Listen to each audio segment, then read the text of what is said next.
Antes de mais, gostava de agradecer o convite que me foi endereçado e dizer que estou muito contente, é um prazer estar aqui estes 2 dias com uma sala tão preenchida e com tantos participantes a discutir e a debater esta questão da educação permanente. Eu venho falar mais de práticas hoje e venho falar essencialmente do Alentejo. São 2 práticas que têm a ver com a experiência de trabalho que tenho desenvolvido. A primeira será na Associação Terras Dentro, que é uma associação de desenvolvimento local, e a segunda será, que é agora atual, e é na Agência de Desenvolvimento Regional do Alentejo.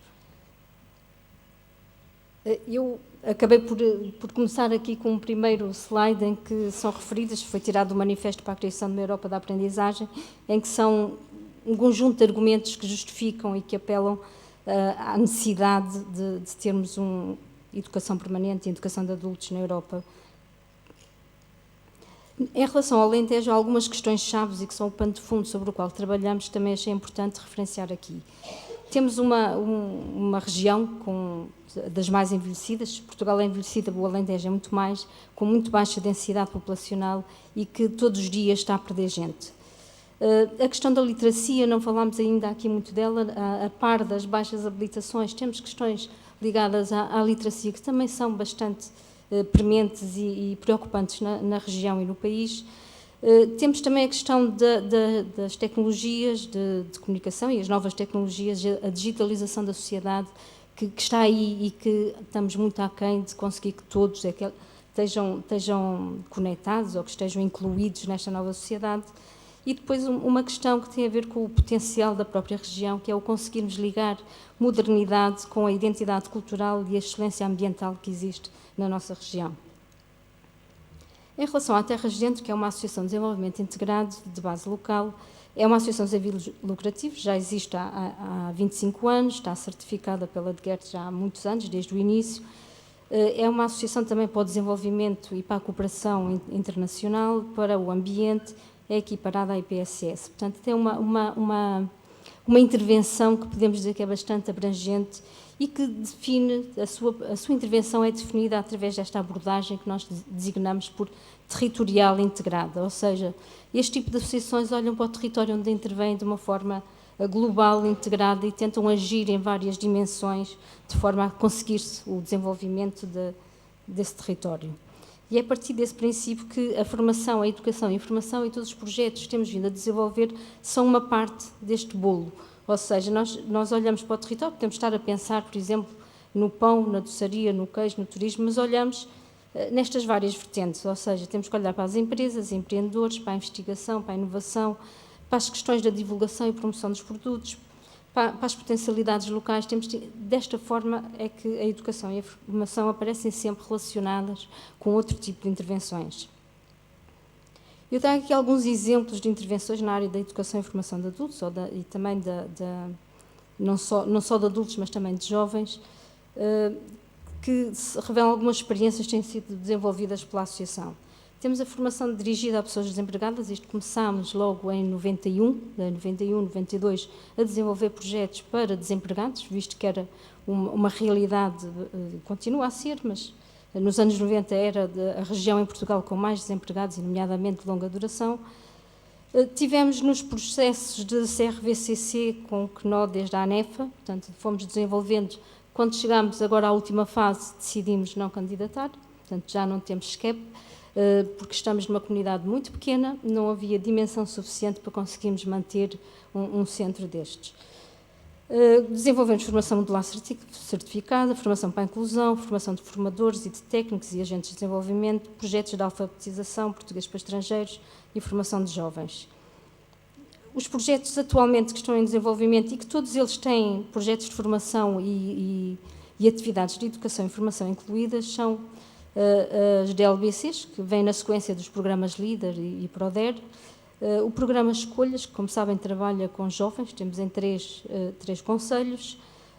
Este projeto, o SIGA, que já de manhã foi referenciado, é um projeto que trabalha na capacitação e na intervenção com comunidades ciganas, neste caso é Montemoro Novo.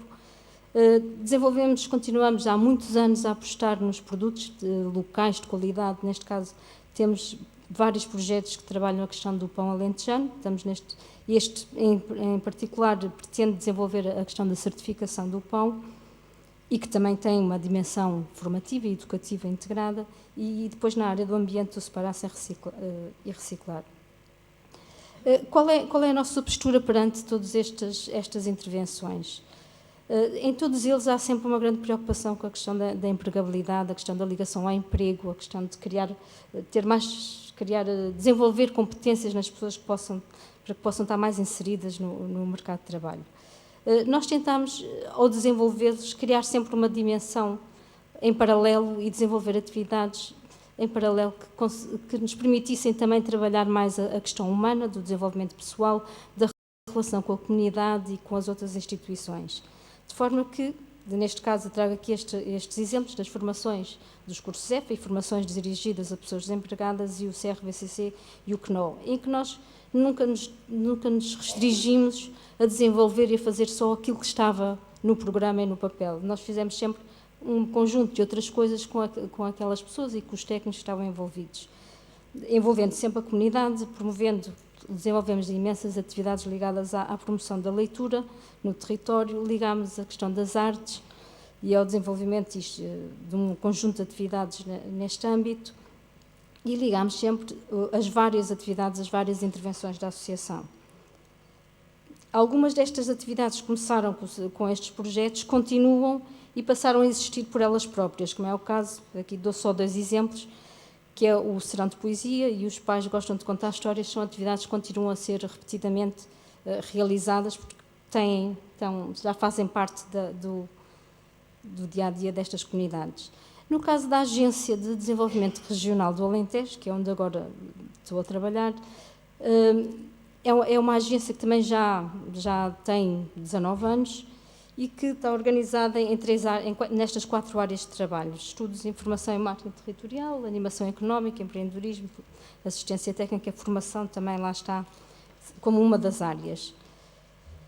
A abrangência é toda a região Alentejo, portanto é bastante abrangente em termos de território, embora em termos de população não poderemos dizer que sejam assim tantos. É uma sociedade anónima, embora tenha um estatuto próprio, não tem fins lucrativos, e envolve um conjunto de parceiros ou acionistas da região, desde associações locais, a própria CCDR, grandes empresas da região, núcleos empresariais e por aí fora. A universidade. Este é o objetivo principal da agência, portanto, promover o desenvolvimento regional da região, fortalecendo a sua base económica e produtiva em cooperação com os demais agentes e entidades da região.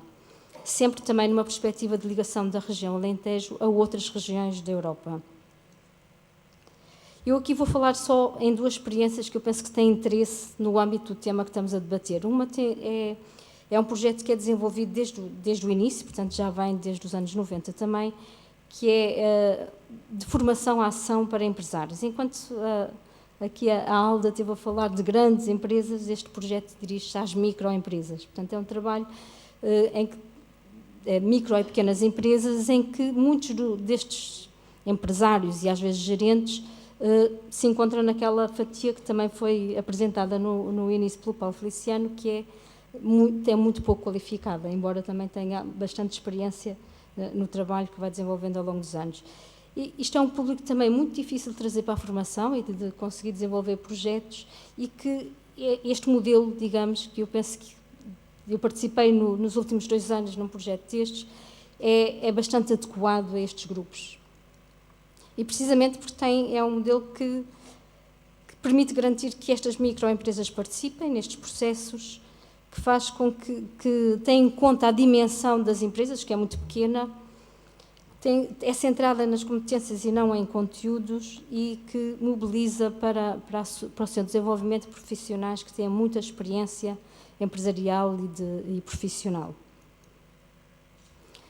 Os aspectos-chave destes projetos ou destas intervenções é que se baseiam em metodologias de formação à ação, a ótica das competências no planeamento da formação, a integração em diferentes planos de atuação previstos. Isto é uma abordagem que integra uma fase de diagnóstico, depois é realizado um plano de ação, Depois é realizada a formação-ação na empresa e também são realizados workshops de mais ou menos 2 por mês, de 2 dias cada, em que se vai criando uma rede de empresários. O empresário aqui é o principal agente, não é? Que participa em todas aquelas fases e que vai criando rede e que, ou seja, tem uma participação muito efetiva que o permite que ele se envolva, não é? E que seja ele próprio depois o agente na mudança na própria organização e fica, de facto, muito mais receptivo e fica com vontade de continuar a participar em processos formativos e de qualificação posteriormente. Outro projeto também extremamente interessante, que tem um carisma formativo, é uma rede de empresários, que é o PLAT. Isto foi uma transferência, digamos, de uma boa prática que tem vindo a ser desenvolvida em várias regiões da Europa, começou na Bélgica, e que tem um cariz bastante formativo, educativo para este público que são os empresários de microempresas. Isto permitiu criar uma rede com empresários que não fossem concorrentes diretos uns dos outros, que se reuniam uma vez por mês e que escolhiam temas que eram importantes para todos debaterem, que tinham que aprender mais.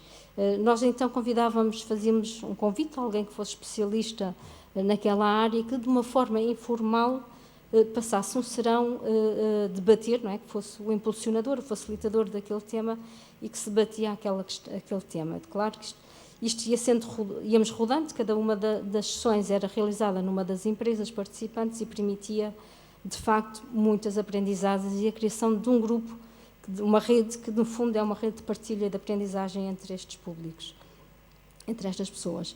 Atualmente estou a desenvolver um projeto que eu acho que tem um potencial enorme em termos de educação e formação de adultos e que pode abranger um conjunto de públicos e que neste caso é uma incubadora de empresas de base tecnológica, está situada no Parque de Ciência e Tecnologia do Alentejo, que esta é a configuração, e que integra nela própria um conjunto de instrumentos ou de ferramentas que podem ser extremamente úteis. Neste caso da nossa Evratec temos salas de incubação, como é o normal nestes espaços, e salas de coworking, mas depois temos inserido um Fab Lab, que é um centro de prototipagem rápida, e uma sala especial que é de Dialogue Café, que também já vou falar um pouco.